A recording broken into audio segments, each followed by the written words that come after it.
empezar, cuando yo hago una conferencia, la mayor parte de la gente, los primeros minutos, está en modo de análisis diciendo, ¿y este hombre a quién votará o qué tal? Entonces yo os aviso, no estoy en ningún partido, soy profundamente liberal y no hay en estos momentos probablemente ningún partido que sea profundamente liberal. Luego, políticamente soy huérfano, pero afortunadamente tampoco tengo muchos complejos ni pelos en la lengua.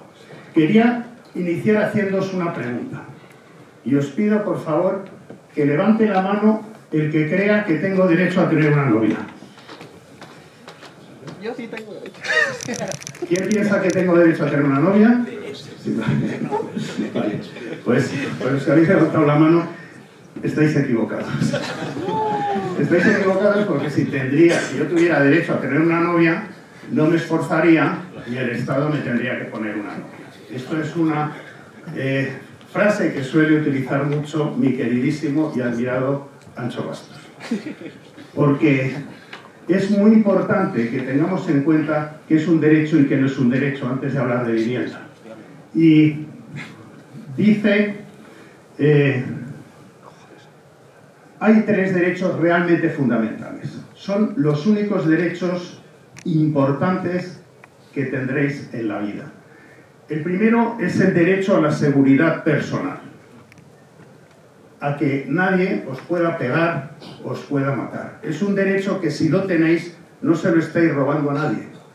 Es un derecho que simplemente no me mates. Si yo tengo ese derecho, ¿os he robado un derecho a alguno de vosotros? No. El segundo derecho es el derecho a la propiedad privada. Muy sencillo, no me robes. Si yo tengo ese derecho, ¿os he quitado alguno a vosotros? No. Y el último derecho es el derecho a la libertad. No me esclavices. Es decir, si por ejemplo la universidad quisiera que yo trabajara aquí, pues oye, me tendría que hacer una oferta, pero si yo no llego a un acuerdo con ellos, pues no tengo por qué trabajar a disgusto. Estos tres derechos son fundamentales y no conculcan el derecho de ninguno de vosotros. Pero bueno, a la seguridad personal, pues yo no sé la situación en la que tenemos, si cada día estamos yendo a mejor o a peor. Respecto al derecho de la propiedad privada, aquí podríamos cuestionarnos muchas cosas. Por ejemplo, ¿somos realmente dueños de lo que creemos que somos dueños? ¿Quién de vosotros tiene coche? Bueno, pues a lo mejor lo que tenéis es el usufructo de un coche porque estáis sometidos a un montón de restricciones, porque tenéis los carriles de vehículos de autoocupación, tenéis zonas donde no podréis circular con el coche. Pere Navarro podría en algún momento tomar la decisión que los días impares a lo mejor solo que puedan conducir los coches con matrícula impar. Y luego, por otro lado, está la amenaza de la obsolescencia forzada. Es decir, yo tengo coches de 20 años y en un momento pueden decidir que te lo tienes que achatarrar. Luego, ¿es tuyo realmente o no es tuyo? Y luego, por otro lado, si tú has comprado un coche, todos los años tienes que pagar el impuesto de vehículos de tracción mecánica. Si compras una televisión, no tienes que pagar todos los años, ya es tuya. Si tienes una casa, lo mismo. Te pueden restringir el uso de la casa. Si habéis comprado una segunda casa, pues oye, no te permiten alquiler turístico de ella, te la pueden ocupar, te pueden hacer una expropiación rápida el Estado, o te puede hacer una expropiación lenta, que es, tienes una segunda casa, pero no la alquilas, te vamos a poner un impuesto especial por tener la casa vacía. Y luego, por otro lado, poco a poco esa casa te la están expropiando cada año con un impuesto recurrente, que es el IBI, también con el impuesto de patrimonio o el impuesto de grandes fortunas. Luego, ¿somos realmente dueños de lo que creemos que somos dueños? Aquí hay una cosa en nuestra Constitución que a mí siempre me ha asustado, que es esto de la función social de la propiedad, donde dicen que la propiedad pues podría ser privado por causa justificada. Aquí dice que no puede ser privado sin causa justificada. Pero ahora, ¿qué es una causa justificada? En fin. Y por último, tenemos el derecho, que os comentaba, el otro derecho fundamental es no me esclavices, el derecho a la libertad. Y la verdad es que estamos siendo esclavizados, pero no nos damos cuenta. A veces echo de menos la Edad Media, donde los siervos de la gleba, pues oye, pagaban un pequeño tributo al señor feudal y además les protegía. En estos momentos, el día de la liberación fiscal ha sido el 18 de agosto. Quiere decir que hasta el 18 de agosto hemos estado trabajando para el Estado, para ese nuevo señor feudal, y solo a partir del 18 de agosto estamos trabajando para gastarnos el dinero en nosotros. Esto es tremendo. En fin, pero bueno, en política los políticos tienen una fórmula mágica, que es convertir los deseos en derechos. Por eso lo de una novia. Si yo tengo el deseo de tener una novia, pues oye, imagínate que me ofrece el Estado que tengo derecho a ella. Un derecho a la vivienda, un derecho a la renta mínima, a tener un bono de transportes, sanidad, educación, o permisos. Es decir, si se me muere un amigo, se me muere un familiar, pues oye, cojo 10 días, pero si se me muere la mascota, creo que Yolanda Díaz estaba pensando en también incluir ese derecho. Pero todos estos otros derechos sí conculcan el derecho de los demás.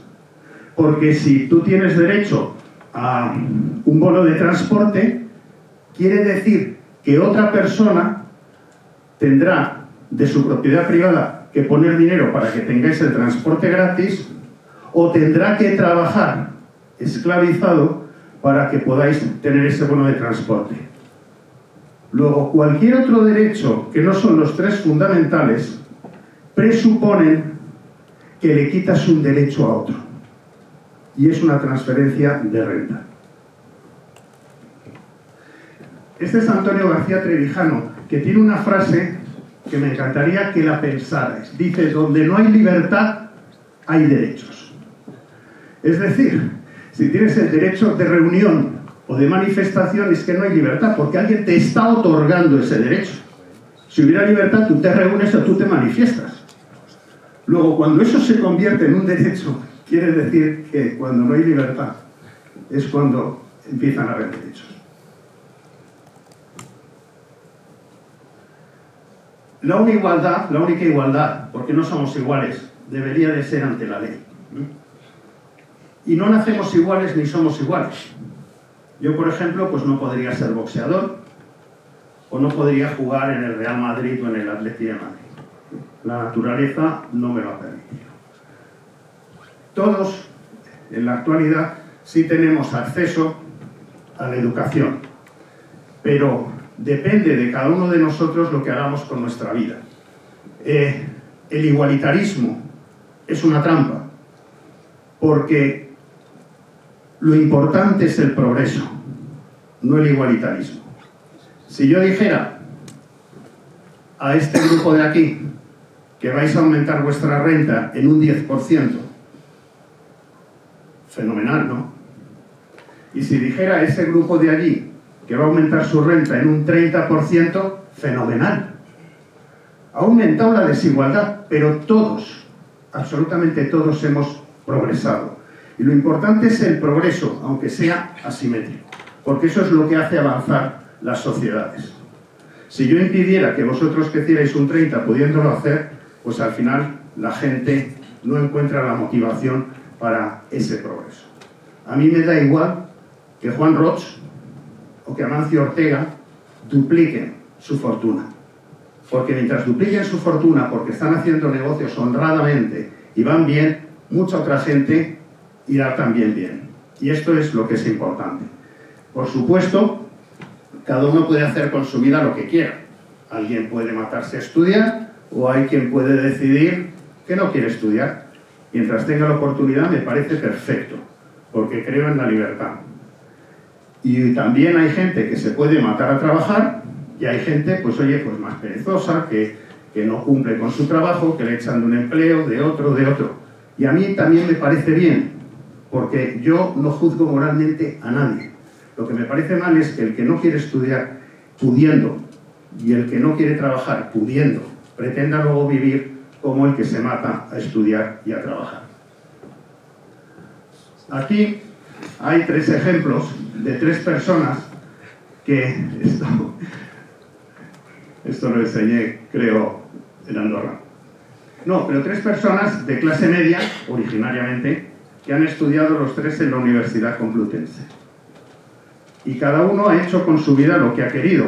Tenéis ahí a Fernando Savater, y Fernando Savater ha conseguido pues, ser una persona con un grandísimo prestigio, escribe libros muy sesudos y goza del reconocimiento de muchísima gente.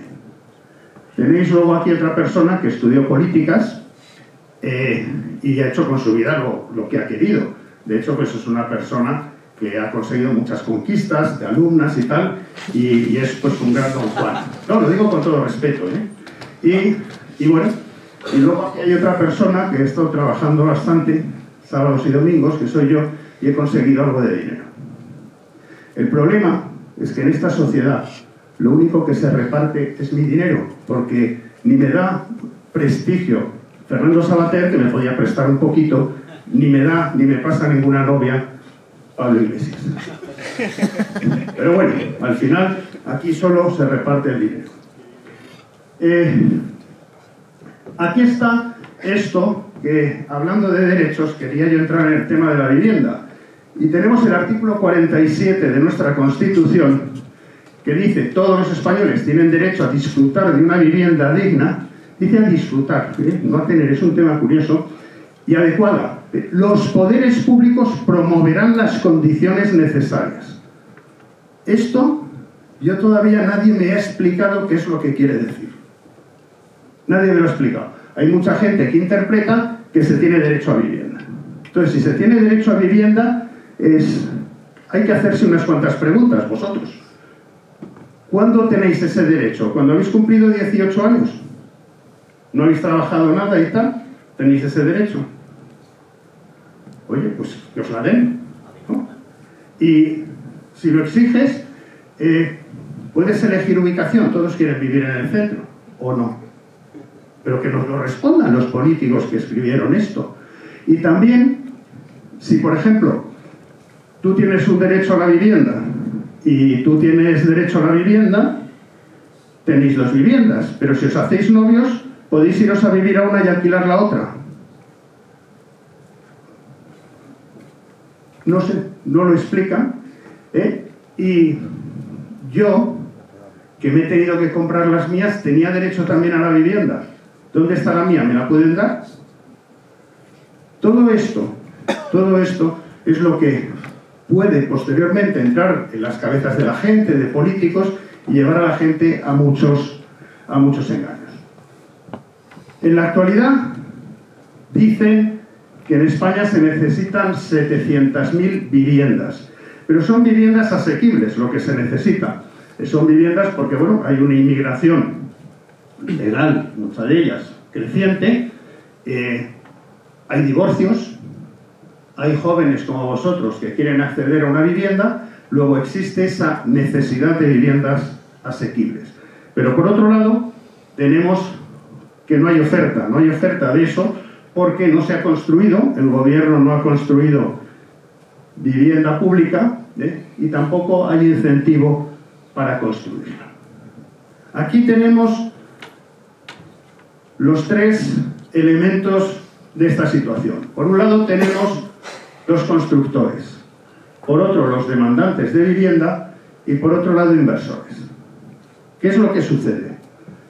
El constructor no construye vivienda asequible porque no es negocio. Ahora hablaremos de todas las motivaciones. Pero no es este el gran problema para él, de que construir vivienda asequible no sea negocio, sino que además no tiene compradores. No tiene compradores porque la gente que la necesita, los jóvenes que la necesitan, no pueden pagarla. Pero podrían alquilar. Pero los que podrían comprarlas al constructor para ponerlas luego en alquiler, no les interesa esa inversión ya. Este es el grave problema que tenemos. ¿Por qué no le interesa construir al constructor? Bueno, todos lo sabéis, la especulación del suelo. En España debería de estar permitido construir en cualquier sitio, excepto en aquellos que justificadamente estuviera prohibido, pero aquí eso no sucede. Por otro lado, tenemos todos los requerimientos, es decir, si se necesita vivienda asequible mientras se cumpla un mínimo de requerimientos para que no se caiga la vivienda, pero si empezamos ya con las certificaciones LEED, con que las colas con las que estén pegados los suelos tienen que ser de determinada calidad, etcétera, etcétera, etcétera, pues las viviendas al final acaban saliendo caras. La financiación para cualquier proyecto, difícil de encontrar, todos los permisos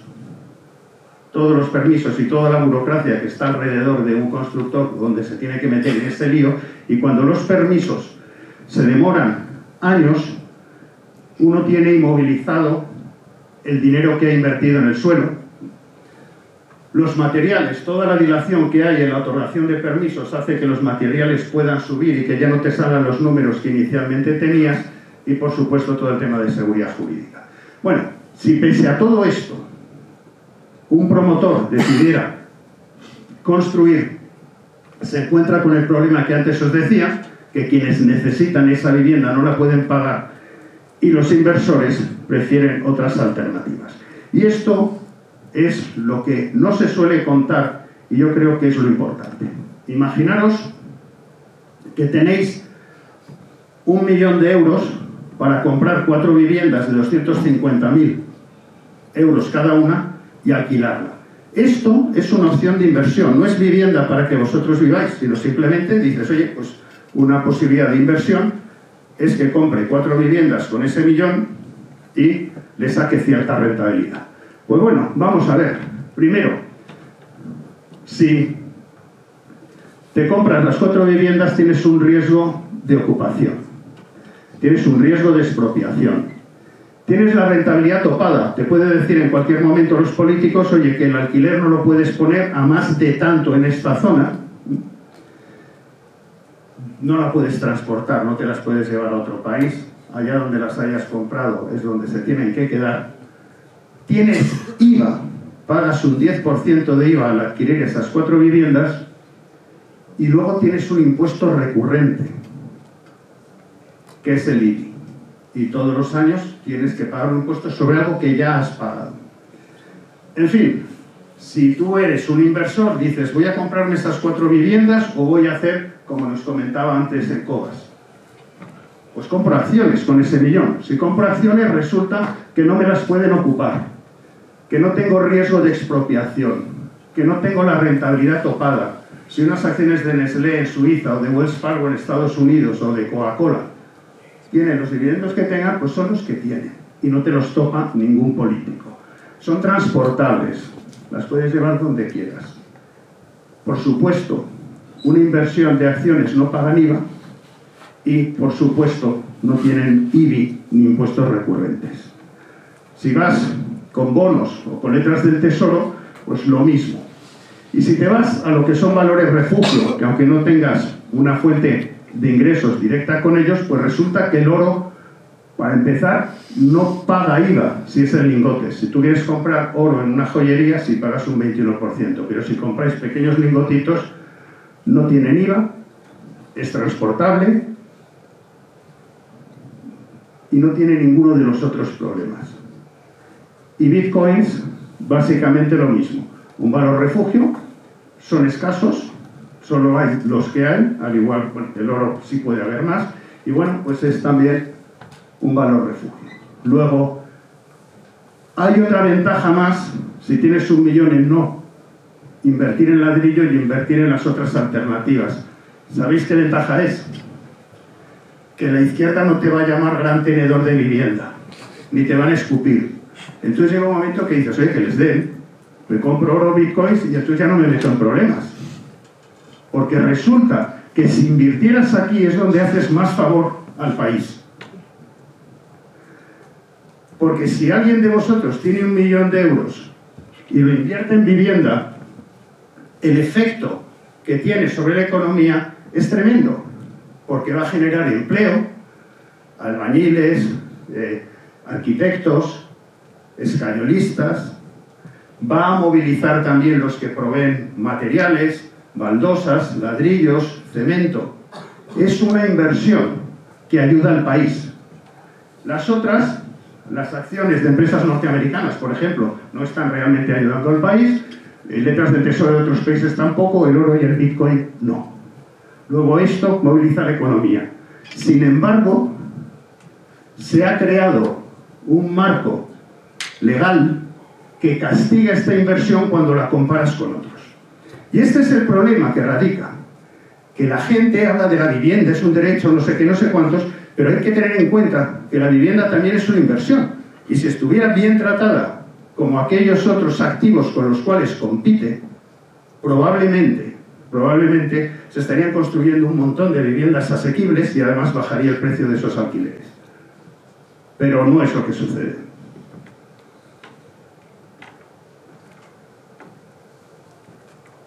El Estado. ¿Y qué papel le corresponde al Estado? Independientemente de hacer vivienda pública, aunque no sería necesario hacer vivienda pública si se liberalizara el mercado, como antes he dicho, y por lo menos no se castigara la inversión en vivienda. Pues el Estado lo que le correspondería sería, en primer lugar, en aquellas zonas donde se vayan a construir viviendas, asegurar que pueda haber un transporte público que pueda dejar a la gente en menos de una hora en los lugares céntricos o en centros de trabajo, y que haya también determinados servicios alrededor de esas zonas. Y, por supuesto, eliminar impuestos. Porque esta es la situación. Del valor total de una vivienda, el gobierno, que no pone nada, que no arriesga nada, no como el promotor, que sí arriesga, pues se lleva el 30%. Sin nada. Lo único que aporta es burocracia y trabas. Menudo negocio hacen con la vivienda. Y el coste real de alguien, que el promotor, que arriesga todo, es solamente el 70%.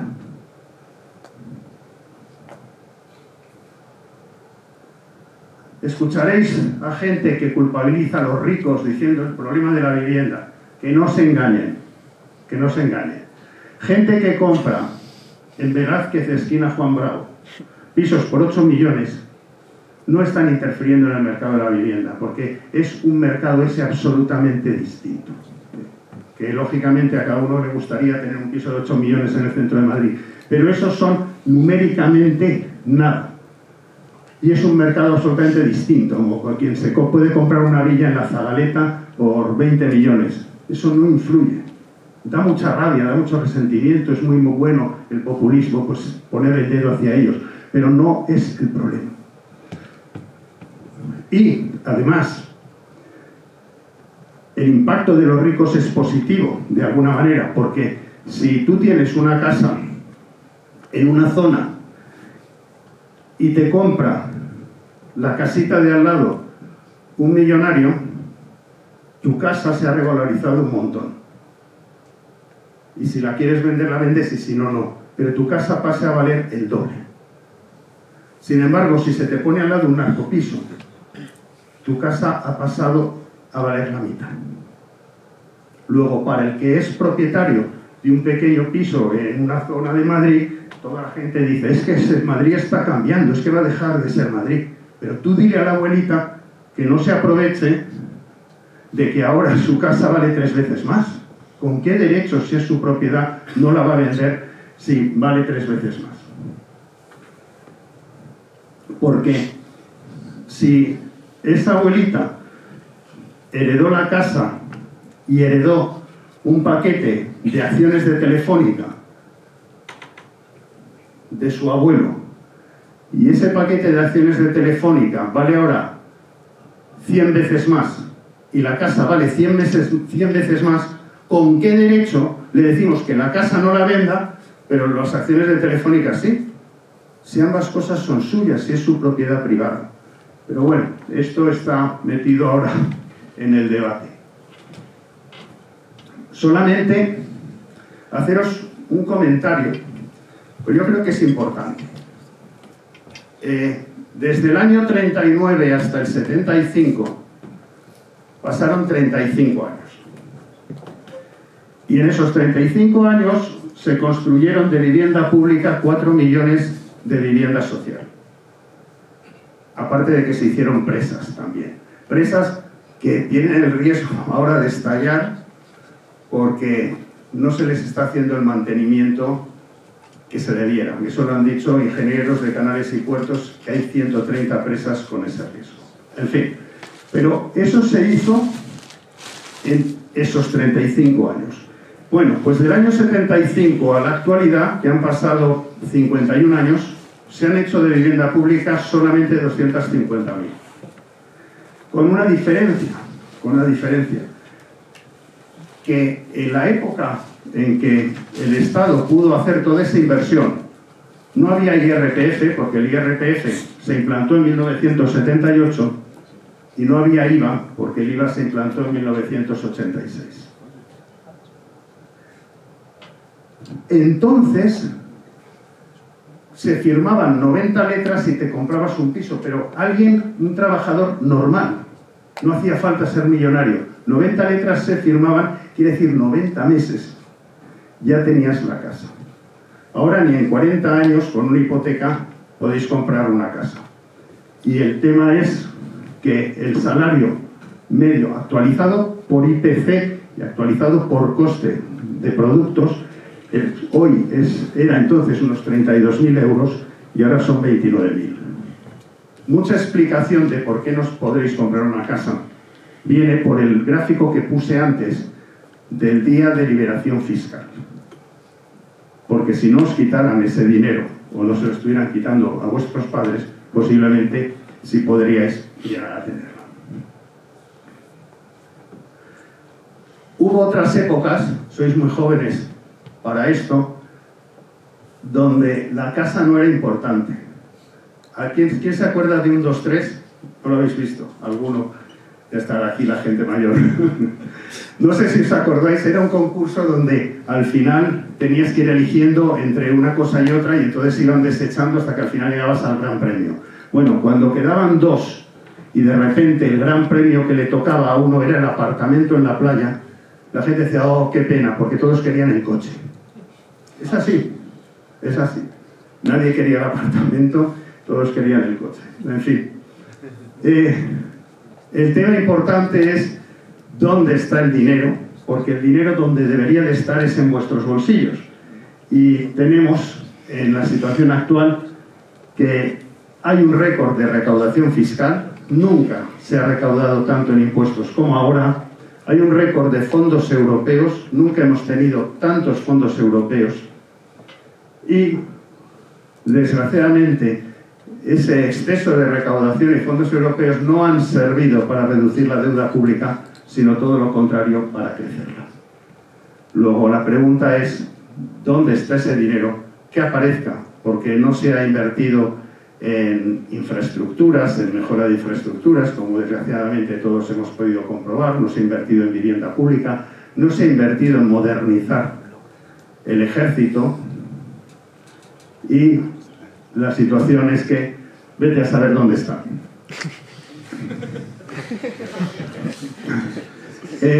A mí un poco lo que me revienta es que nos tomen el pelo, porque ya un tema es que la gente sea incompetente y que la gente sea corrupta, pero que nos tomen el pelo es tremendo. Estas son las tres grandes medidas que se habían propuesto para el tema de la vivienda. El primero era la bonificación del 100% en el IRPF para caseros. Se proponía que tuvieran una exención fiscal sobre los rendimientos del alquiler. Y a condición de que no aumentaran el alquiler a su inquilino. Bueno, esto no soluciona el problema de la vivienda, porque ya el inquilino ya tiene una vivienda y el casero ya la tiene alquilada. Luego, eso no te está reduciendo el número de los 700.000 demandantes de vivienda. Esto es simplemente los que ya la tienen, oye, que no le suben el precio y que a él le dan una rebaja en el IRPF. Vale, luego, esto ya es lo que me llama la atención. Intervención contra el fraude en alquileres temporales y por habitaciones. Quiere decir que si alguien en su casa ha metido a 3 o a 4 inquilinos en habitaciones, porque lo ha alquilado por habitaciones, pues que eso lo van a prohibir. esto agrava el problema de la vivienda, porque te quedarás con uno y echarás a dos. Luego ya tendrás 700.000, dos buscando casas. Pero que lo dicen así, En fin, bueno. Y por supuesto, bueno, aumento de la fiscalidad para viviendas turísticas y socinis. Con eso, por supuesto, a nadie le va a atraer el meterse en esto. En fin, la solución realmente para todo esto es mayor libertad, que nos dejen el dinero en el bolsillo, que nos protejan y nos defiendan nuestra propiedad privada, que no nos esclavicen, y con eso vais a ver cómo empieza a construirse vivienda asequible y cómo se dinamiza la economía. Ahora, mientras estén todo este tipo de medidas intervencionistas, pues vamos a ir realmente para atrás. Y esto era lo que quería compartir con vosotros. Muchas gracias.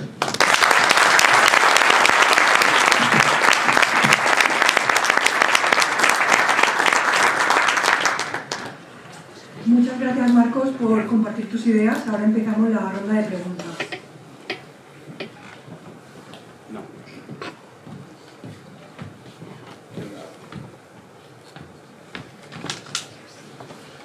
Hola, buenas tardes. Lo primero quería felicitarle por su ponencia. Me gustaría preguntar cómo ve el camino de España hacia esas políticas libertarias, teniendo en cuenta que muchas de ellas perjudican a España, como el tratado urgente entre Europa e India, o la dependencia económica y regulatoria que tenemos respecto a la Unión Europea, como el uso de la moneda común y el sometimiento de intereses extranjeros, ya sea Marruecos o Estados Unidos, en el caso del Sáhara Occidental, por ejemplo. ¿Qué me has dicho primero?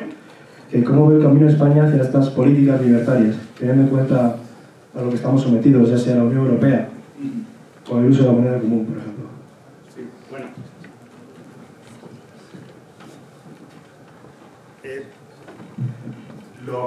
La moneda común no me parece malo, porque en manos de socialistas tener una moneda propia podría ser el mayor desastre que uno se pudiera imaginar. Entonces, el hecho de que se tengan que poner de acuerdo la gente para ello, pues es algo menos malo. Yo creo que en el tema de la Unión Europea, yo creo en Europa, pero no en la Unión Europea. Yo creo en una Europa unida de países soberanos. Pero la Unión Europea